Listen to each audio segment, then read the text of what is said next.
The 442nd Infantry Regiment by Eric Carrillo, Pablo Mendoza, and Khoi.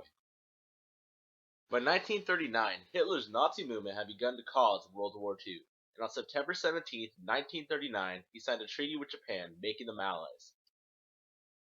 Tensions between America and Japan had been running high since Japan's invasion of China. After negotiations broke down, Japan attacked Pearl Harbor on December 7, 1941, which made the U.S. declare war on Japan. After the attacks on Pearl Harbor, America was in a state of panic and paranoia. This led to a large distrust of Japanese Americans, mainly on the West Coast.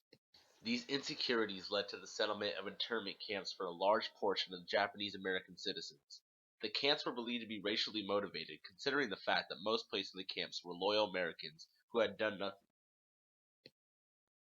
Life in the internment camps was a hard acceptance for loyal Americans who were being held simply because of their ancestry.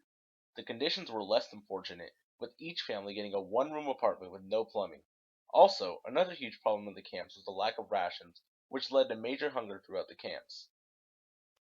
As a way to prove themselves as loyal Americans, many men of Japanese ancestry enlisted in the army in World War II. This is ironic considering the fact that at first, Japanese American men weren't allowed. However, when Executive Order 9066 was signed by President Roosevelt, it was seen as a chance for people of Japanese ancestry to enlist in the army. There was an overwhelming number of Japanese American men who volunteered for the army, once they were allowed. The combined volunteers, along with some National Guardsmen, formed the 442nd Infantry. They proved to be loyal and hardworking men and endured boot camp in Mississippi. The infantry was finally activated in February. The infantry saw their first action on June 26, 1944. The regiment engaged the Germans in the town of Belvedere in a fierce firefight. Part of the regiment engaged the Germans while the other half flanked from the east, forcing the Germans to flee and run into Company C of the regiment. The battle was a decisive win for the infantry and proved that Japanese American men could handle their own, even providing their own motto, "Go for broke."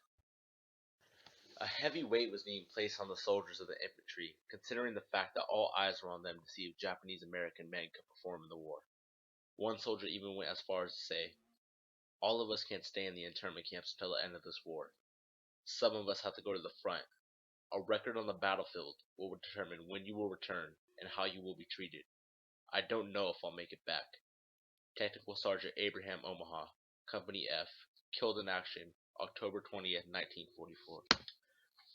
One thing that makes this particular infantry such an amazing group and story is the fact that they were fighting for a country that didn't even trust them. If they weren't fighting in the war, they would have most likely been in an internment camp with the majority of Japanese Americans in the U.S. But they fought with their lives on the line, through heavy casualties and discrimination. Few men could deal with that, yet alone keep fighting and fight with that amount of will that they carried themselves with. The 442nd was often assigned the most dangerous missions, and usually suffered more than the average casualties, which is ironic considering the fact that just a few years earlier, these men weren't even seen as soldiers. Yet while the casualties were high, they had a relatively high success rate which made them popular among their generals. The battle for the Lost Battalion proved to be the most famous battle for the 442nd. The infantry fought for 5 days as they broke through German forces, and the fighting proved to be brutal as the regiment broke through Germany's defenses.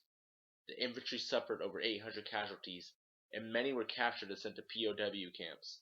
However, the Lost Battalion was eventually freed, and the 442nd became one of the most decorated units in the history of the United States military.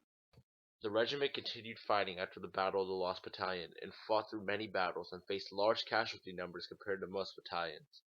However, the regiment constantly fought harder and longer through all adversity, and after the war the infantry were constant recipients of many honors and medals. The 442nd was more than just some random group of soldiers. They fought when no one expected them to succeed. They went to war as their own people were fighting a struggle of their own, and yet they never quit.